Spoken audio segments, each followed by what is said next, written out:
Well, it still stinks. That's the word from neighbors surrounding the Stellantis Jefferson North Assembly plant. Odor complaints have been ongoing now for the last 2 years, and now Detroit City Council pushing for more action. Mara McDonald live at the plant tonight.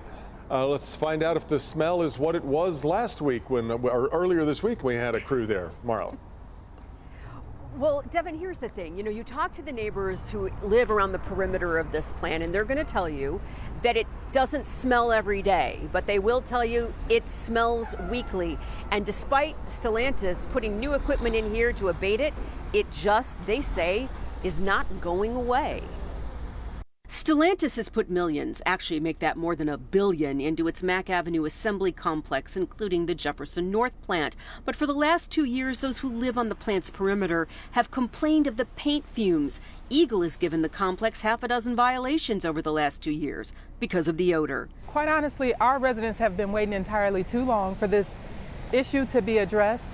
Stellantis has put in additional equipment to combat the smell, but Councilwoman Johnson's office still gets bombarded with complaints, so much so, she says either the smell goes or Stellantis should pay fair market value for some of the homes here on Beneteau. I mean, would you ever really want to sell this house? No, I wouldn't want to sell the house, not at all. Like I said, it's been in the family for generations.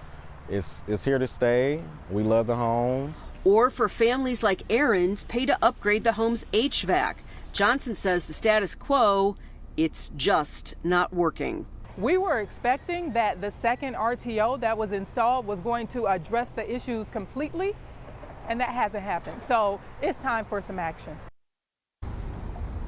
Back here live now, in addition to the state monitoring the air quality out here, the city of Detroit has had its own environmental department do its own monitoring out here. Now, earlier in the year, their own monitoring showed that there wasn't an air quality problem out here. They did, however, do new testing in May and June. Councilwoman Johnson still waiting on the results of that, but she questions the metrics being used here. She said the bottom line is that people who live right around this perimeter still have what is essentially a noxious paint smell.